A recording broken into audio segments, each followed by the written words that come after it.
Between January 1947 and August 1949, 5 women were murdered or disappeared in Los Angeles. The cases shared the same city, the same press corps, and in 3 instances, the same lead detective. Today, you can name one of them. You probably cannot name the other 4. The one you can name was found in a vacant lot at 39th and Norton on the morning of January 15, 1947. A press editor at the Herald Express, looking at the wire copy, decided to call her the Black Dahlia. The name stuck. The other 4 cases never got a name. They never got famous. This is not a retelling of the Black Dahlia case. It is a pattern analysis.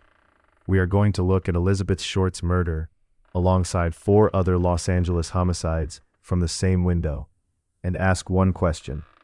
Why did one case become the most famous unsolved murder in American history when 4 others with overlapping evidence and the same lead detectives? Elizabeth Short was 22 years old, born in Hyde Park, Massachusetts. She had been in Los Angeles, on and off, for about 6 months. She had no fixed address. She worked briefly as a waitress and a cashier. She had no job at the time of her death. She was photographed often by men she met in clubs because she was, by every contemporary account, strikingly beautiful. On January 9, 1947, she was last seen alive at the Biltmore Hotel in downtown Los Angeles. She had been waiting for a man who never came. The doorman saw her leave at around 10 p.m. The next confirmed sighting of her was 6 days later by a woman walking her child on the morning of January 15th in the vacant lot at 39th and Norton. Leimert Park in 1947 was a new neighborhood. The lot at 39th and Norton was undeveloped, weeds and dirt between 2 finished blocks. Whoever placed her body there did so during the night. There were no tire tracks. There was no blood on the ground.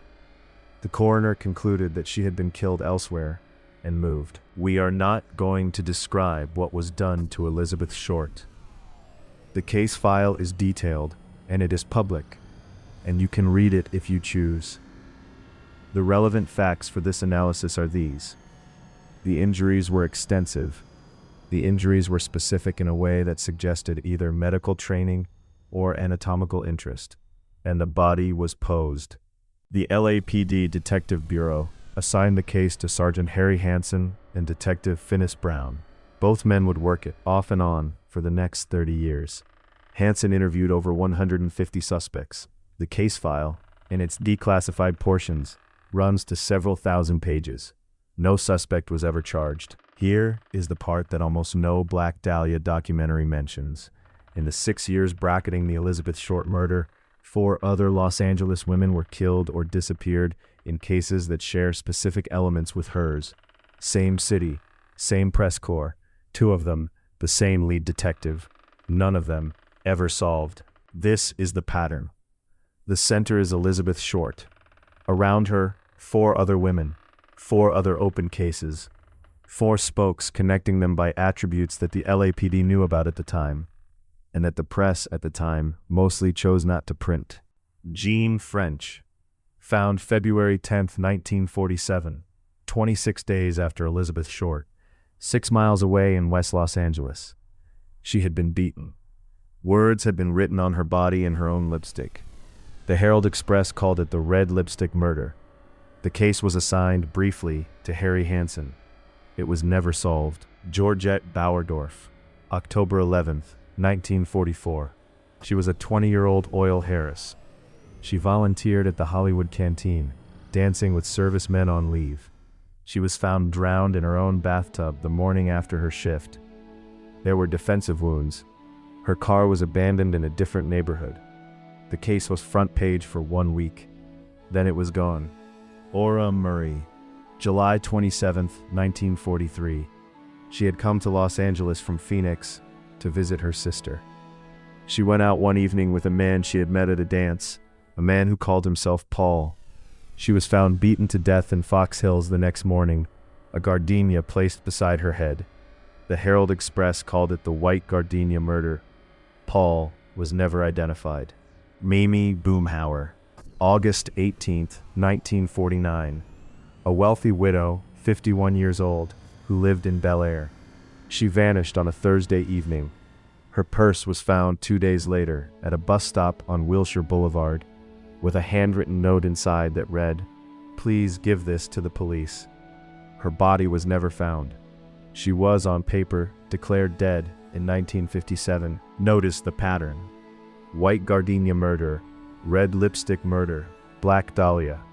All three were press inventions. None of them came from the police, none from the victim's family, none from the case file.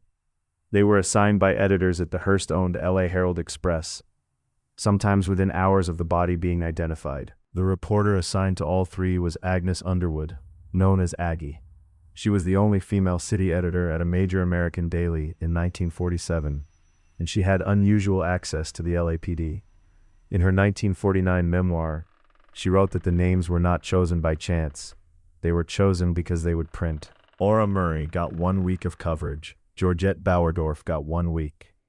Mimi Boomhower disappeared in August 1949, the same month a railway strike and a Soviet nuclear test were dominating front pages, and her case ran for 3 days. Elizabeth Short, by contrast, was on the front page of the Herald-Express every day for 31 consecutive days.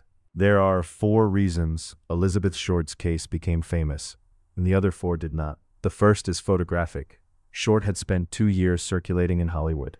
There were dozens of professional and semi-professional photographs of her, in archives, in clubs, in studios, all available within hours of her identification. The press had material. The other 4 cases did not. The second is the nickname. Black Dahlia was rhythmically perfect for a headline. The third is the staging. The body was posed in a way that suggested a story, which gave the press something to speculate about for weeks. The fourth is timing. January 1947 was a slow news month. The war was over. Truman was between crises. The other 4 cases had none of those things, so they sit in the basement of the LAPD Records Division in manila folders with the same case status tag as Elizabeth Short: open, unsolved, active. The only difference is that nobody is looking for them.